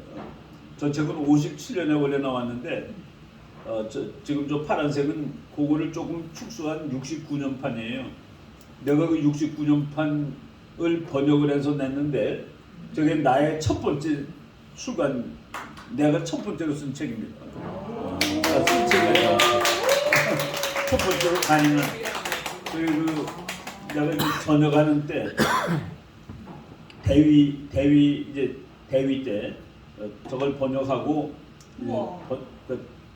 그리고 책이 나오자마자 전역을 했지. 그리고 우리 사관생도들이 600권을 팔아줬습니다. 한 번에. 그래서 그 마다 사인 600개 해주고 나왔죠. 사인해. 핵무기의 정책. 저거 우리나라 사람들이 저거 잘 모르는데 이게 키신저가 57년에 이 책을 썼고 57년에 부통령으로 있던 닉슨 대통령이 딱 보고 아하 이 사람이 천재구만. 그리고 이 사람이 내가 생각하는 거랑 같아. 내가 대통령이 되면 이 사람은 나의 국가안보 수석이야. 그러니까 10년 전에 찍고 67년에 지가 대통령에 68년에 당선된 다음에 이 키시저를 만나서 우리 나의 국가안보 수석이 돼달라고 부탁을 하는 겁니다.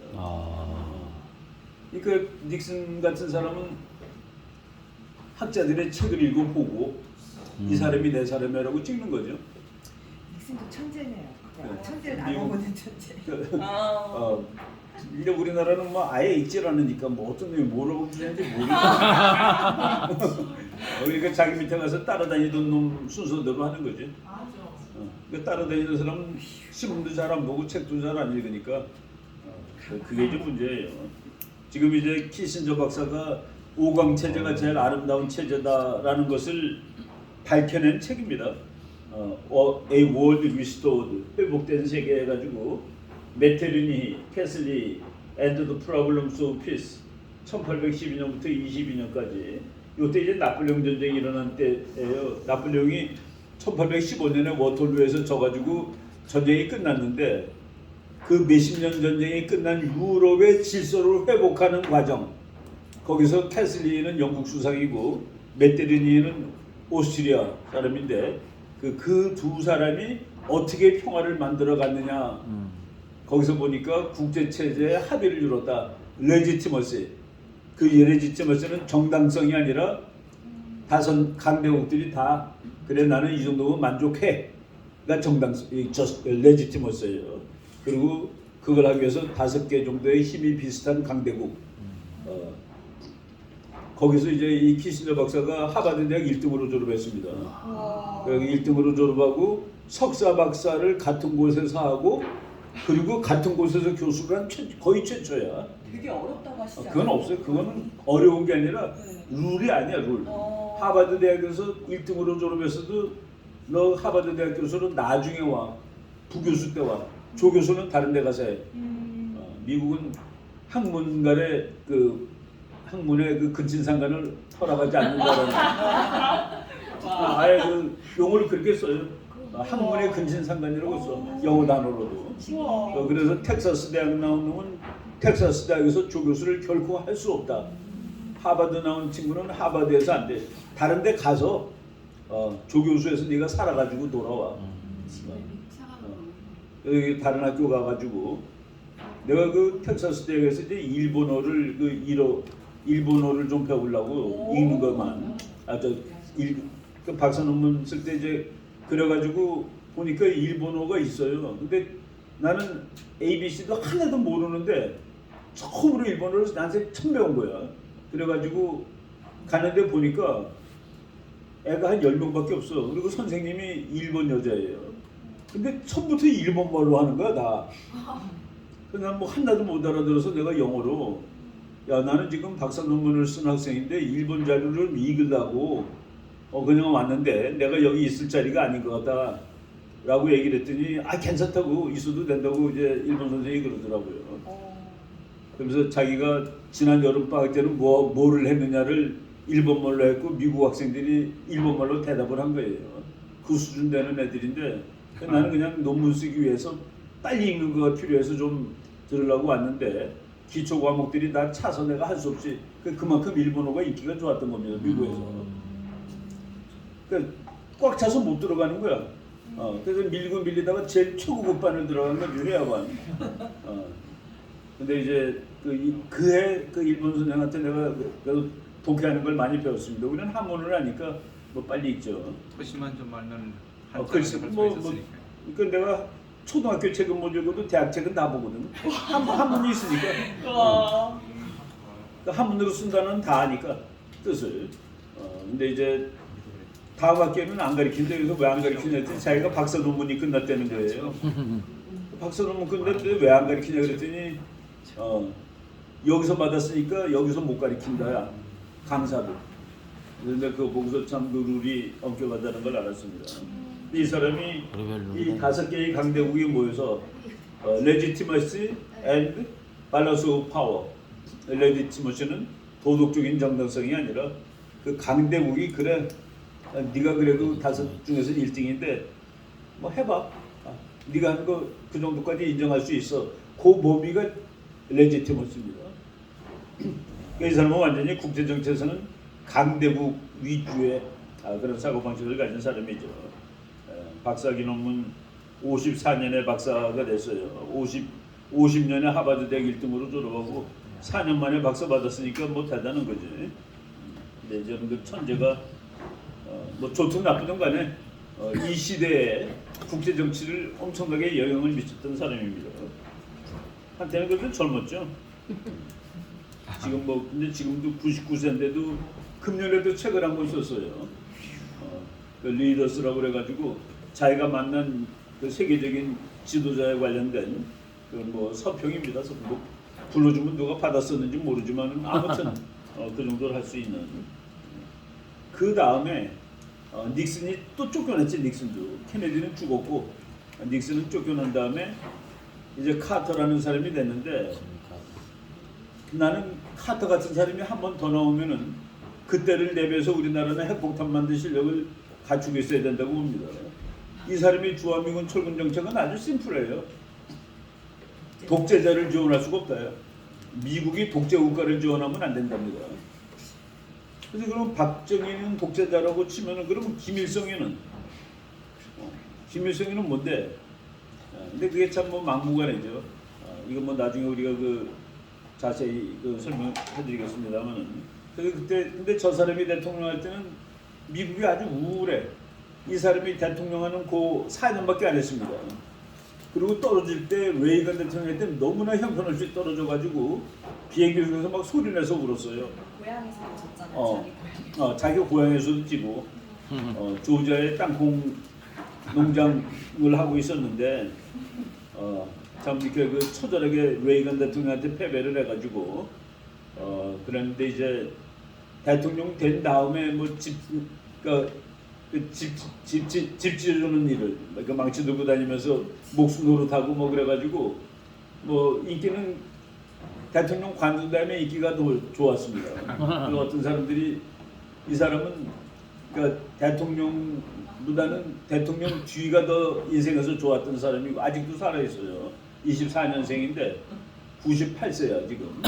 뭐 최근에는 브레인 캔서를 걸렸는데 그게 다 낫대 또. 뭐 아주 그리고 이 사람은 또 상당히 기독교적이고 그런 사람인데 미국의 항공모함 이름을 보통 저걸 붙여줍니다. 대통령 이름을.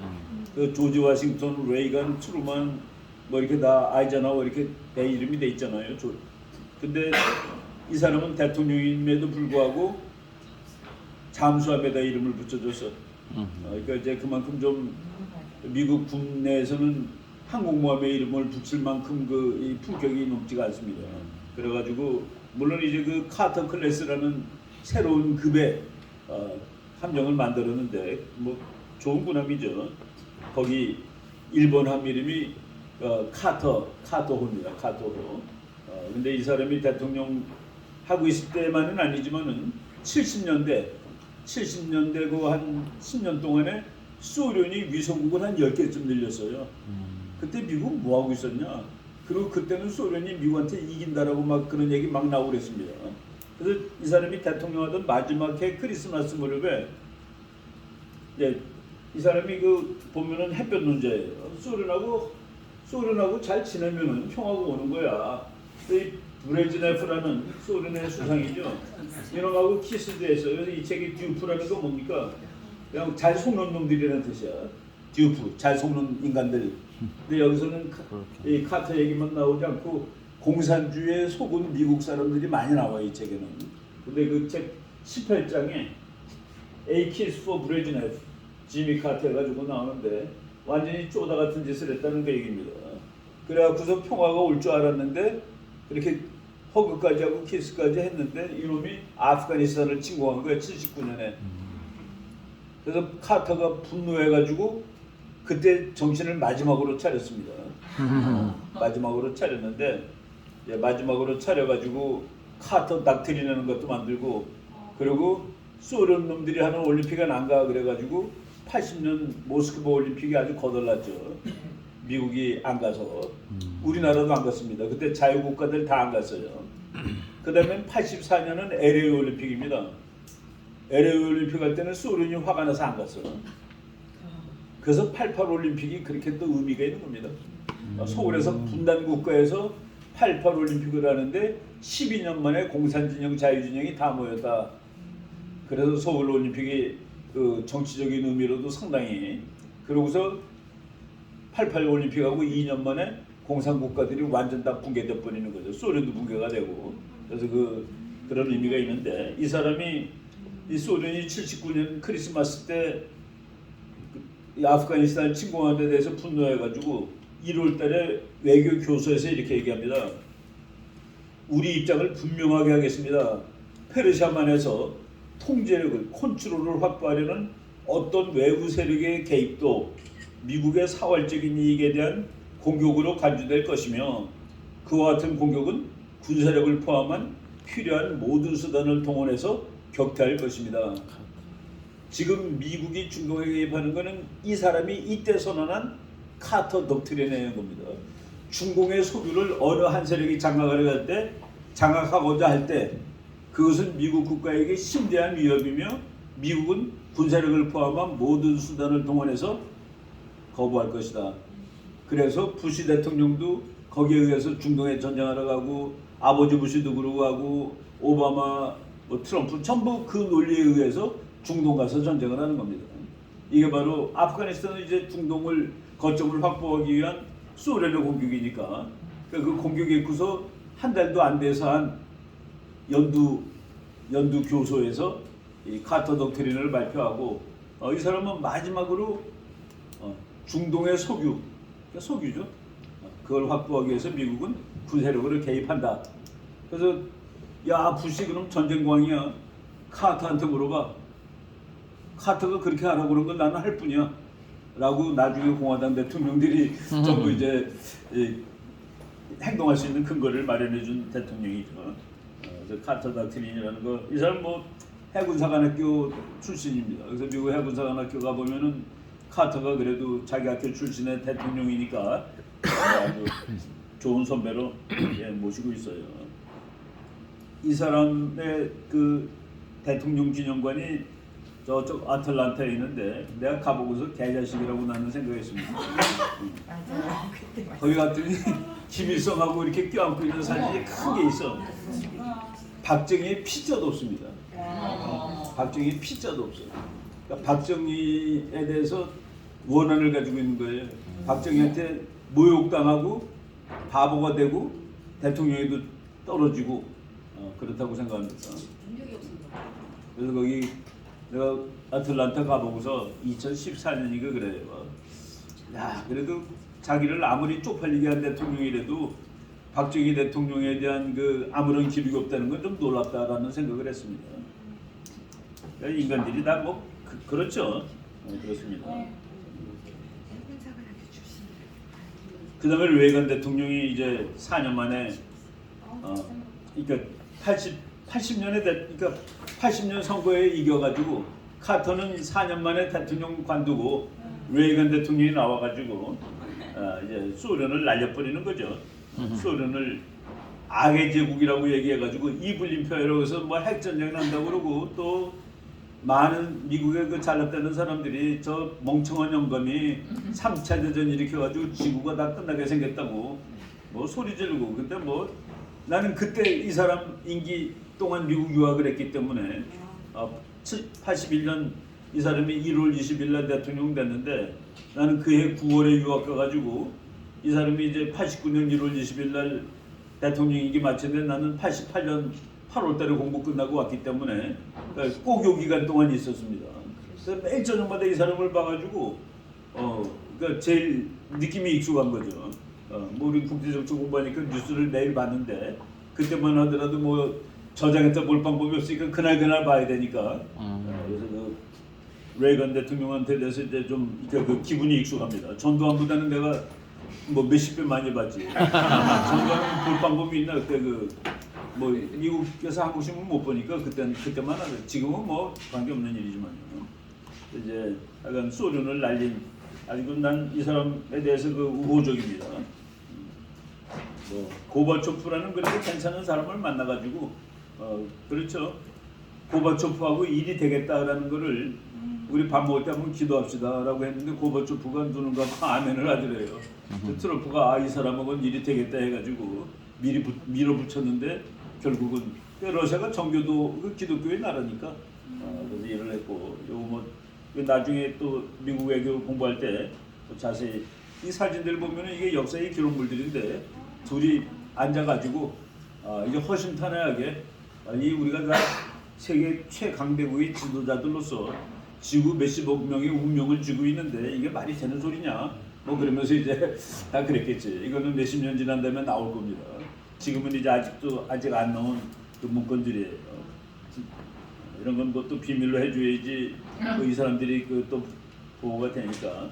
그래서 결국은 냉전을 끝냈고 이 사람이 그 독일 가가지고 브란덴부르크 문 앞에서 고바초프 씨 일로 나와서 이 벽을 허무시오.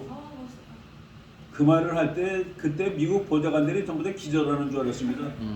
야, 이 영감이 또 실수를 하는구나. 왜 안 써준 게 또 난리야? 그래서 이제 안 써준 게 아니라 이 사람은 다 쓴 거를 자기가 거기다 추가를 한 거죠.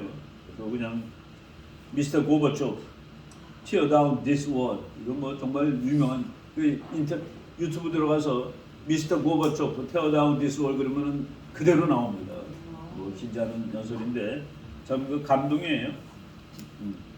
그래서 뭐 그때만 하더라도 3차 대전 벌이려고 이 영감이 돌아나가고 이제 할 때인데 그래서 그 국제 정치는 시스템이 물론 이제 중요하죠. 그럼에도 불구하고 레이건, 고바초프 그리고 그 당시에 이 참 영국의 대처 수상이 야 저거 그 레이건 대통령 마음에 들긴 들는데 돌았나 왜 독일을 통일시키려고 그러지? 독일을 통일시켜줄 때는 그랬는데 소련 무너뜨릴 때는 적극 같이 한 겁니다.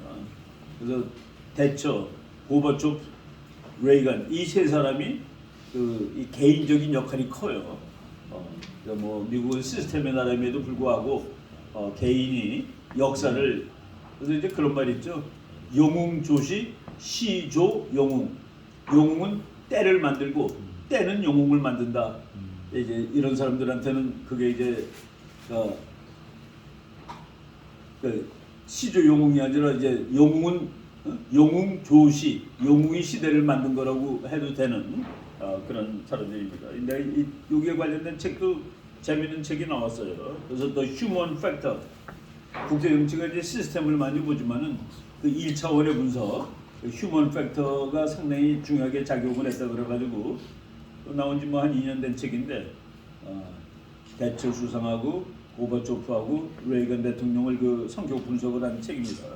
냉전 이거 본두고 보니까 참 좀 이런 책 읽으면 좋은데 보통 우리 사람들도 정치가들도 대처도 참 대단한 사람이죠. 대처가 마가렛 대처인데 어떤 사람이 그 수상 이름은 발음하기가 너무 힘들고 외우기가 너무 힘들어요. 그랬더니 이렇게 외우라고 My Great Teacher라고 부르라고. My Great Teacher 나의 위대한 선생님 마가렛 대처 비슷하잖아요, 그죠?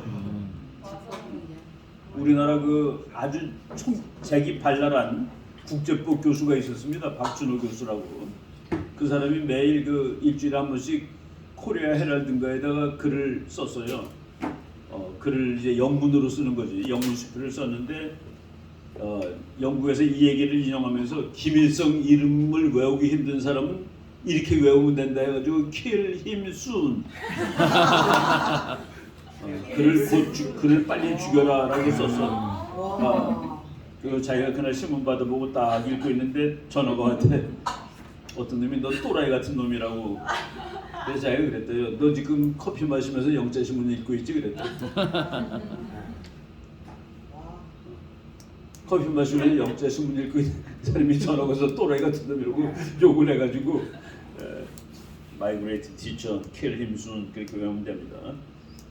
둘이 뭐 사인하고 좋은 시절이에요. 이때만 하더라도 소련이 있을 때인데 그래서 이제 좋은 소련이 됐기 때문에 우리나라가 올림픽 때 이 사람들이 드글드글하게 들어왔을 때 오케이 했습니다. 근데 드글드글하게 온 사람들이 압도적인 숫자가 그 중에 압도적인 숫자가 KGB야. KGB가 소련에다가 보고를 했는데 나는 그건 내가 본 건 아니고 우리 그 지도 교수한테 들은 얘기입니다. 이기택 교수가 야 뭐라고 보고한 줄 아냐? 서울 사람들은 대단히 사회주의적이다 이렇게 보고. 뭘 보고 그랬어? 그러니까 서울 와서 판단을 하고 서울 사람들은 대단히 소셜리스틱하다. 사회주의가 여기 가능한 나라다. 그러니까 뭘 보고 그렇게 올림픽 판단했을까요? 때 분위기 판단하는 거죠. 올림픽 때 경기장에서 계속 소련을 응원. 올림픽 할 때 소련 응원했습니다. 한국 사람 전부. 네, 그것 때문에 올림픽 할 때 소련 응원해서 거기에 대해서 미국의 반응은 뭔지 아세요? 미국 국무부에서 조사단을 파견해가지고 우리나라 학자도 만나고 정신과 의사도 만나고 다 왜 그런 일이 있었냐고, 왜 한국이 미국의 동맹국인데 소련을 응원하냐고. 난 그 만났던 그 정신병 의사가 정신과 의사도 만난 거예요, 미국 사람들이. 정신적으로 이상하잖아 여기죠. 그래서 그 정신과 의사가 뭐 어떻게 설명해줬다는 건 또 나중에 설명해드리겠습니다. 이것도 내가 한번 보여드리는 사진 같아요. 고바초프가 와서 레이간 장례식에. 근데 지금은 셋이 다 죽었더라고. 고바초프는 금년에 죽었죠. 얼마 전에. 마가렛 대처 수상도 참 이렇게 시대가 간 겁니다, 그죠? 뭐 역사가 흘러가는 거지. 소련하고 미국이 역사상 처음으로 미사일을 왕창 다 없앤 적이 있어요. 소련의 그 S-20하고 미국의 그 퍼싱하고 그래갖고 그걸 다 녹여가지고 그 녹인 거로 이렇게 이걸 악마를 만들어가지고 이 악마를 찔러 죽이는 이게 유엔 앞에 가면 이 동상이 있습니다. 이 평화의 동상이죠. 그래서 그러니까 이것도 역사의 선장이지. 미사일을 서로 다 부시고 근데 트럼프 대통령이 여기서 탈퇴했습니다. 이 미사일 이제 앞으로 만들어요. 이게 뭐냐면 2,000km 날아가는 미사일인데 중국이 그동안 혼자 만든 거야. 미국하고 소련이 안 만드는 동안에. 중국은 만들어도 위법은 아니죠. 여기 조약에 사인 안 했으니까. 그래서 트럼프 대통령이 2018년에 INF, Intermediate Nuclear Force, 중거리 미사일 제조 금지 조약 거기에서 탈퇴를 해가지고 만드는데 그거를 일본이나 한국에다 갖다 놓으면 중국은 아주 골치 아프죠. 2,000km 날아가는 거니까. 그런 내가 요번에 어디 무슨 신문에 우리나라가 핵을 만들기보다는 그걸 갖다 놓자라고 얘기를 한 바 있었습니다.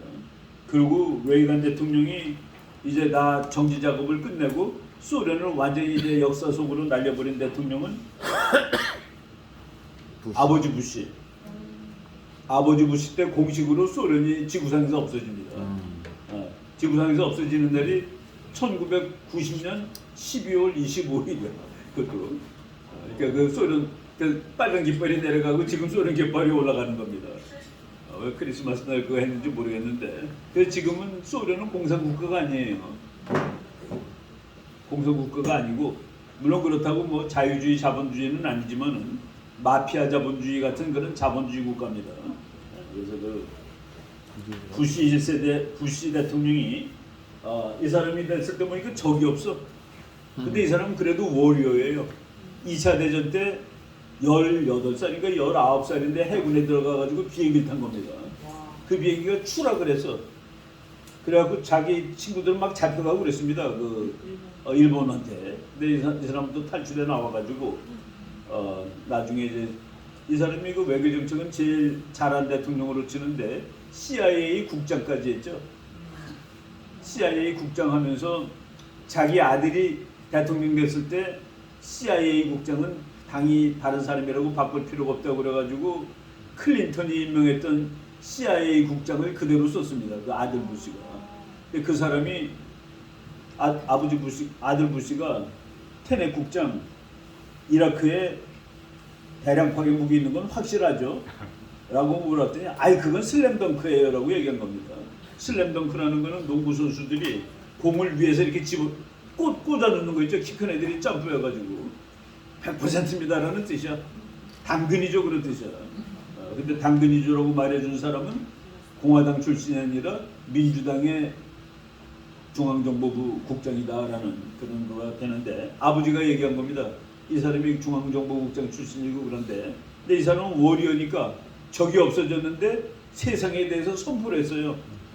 야, 이 세상 이제 내가 왕이야. 물론 그 어디 뭐 드럼통 위에 올라가서 서서 얘기한 건 아니고 이 사람이 한 모든 정책을 우리가 재밌는 말로 표현하자면은 세계를 향해서 선언을 한 것인데 이제 세계는 새로운 질서가 되어서 뉴 월드 오더의 시대가 되어서 이제 소련이 미국이 둘이 세상을 지배하던 시대는 끝.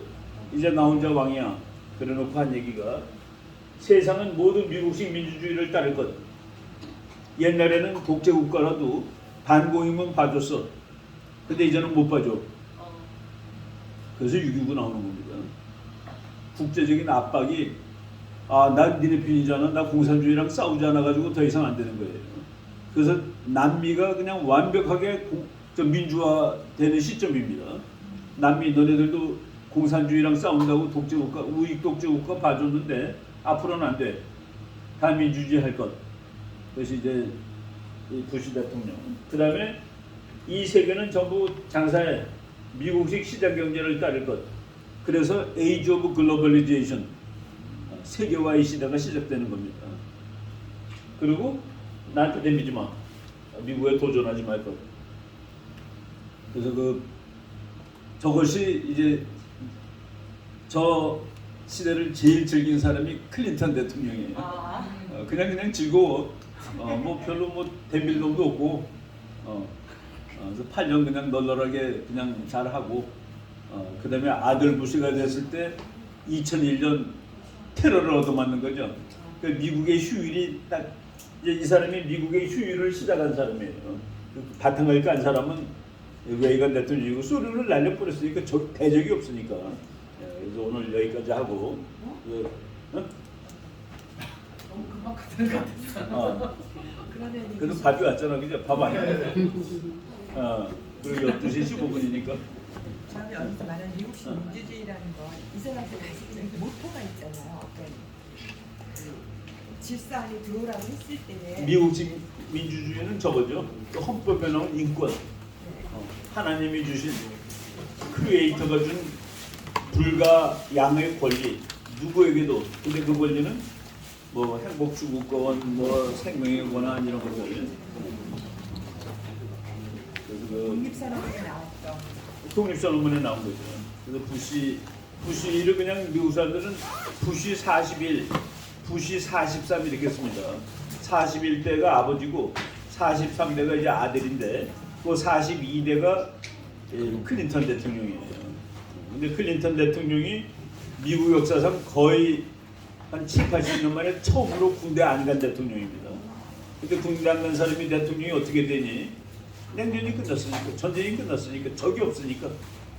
그래서 그 클린턴 대통령 8년 하고 클린턴 때 다음 시간부터 클린턴, 부시 그리고 그다음에 이제 트럼프, 오바마, 트럼프 뭐 바이든 요새 하는 거 그거 하면은 일단 미국은 미국 수박 겉핥기, 미국 외교 정책 수박 겉핥기는 대략 이렇게 그래서 미국 패권 시대 테러 전쟁을 이제 미국이 뭐 한 십몇 년 하죠. 그다음에 이제 미중 패권 전쟁으로 바뀌는 그 석유 얘기도 잠깐 하겠습니다. 미국이 그 이 세상에서 말이죠. 제일 행복한 나라, 국제 정치를 안 해도 되는 나라의 기본 조건은 식량과 에너지입니다. 식량과 에너지가 자급되면은 그러면 국제 정치 안 해도 돼요. 그 러시아는 다른 나라가 러시아를 제재한다는 것 자체가 말이 안 되는 얘기입니다. 그러니까 러시아를 제재하는 거는 그냥 뭐 돈 많은 사람들 좋은 물건 못 사게 하는 제재밖에 안 되는 거예요. 근데 그거는 아프진 않거든. 밥을 못 먹고 불을 못 떼야지 아프지. 차를 못 타야지 아프지. 그 미국하고 러시아가 그게 되는 나라입니다.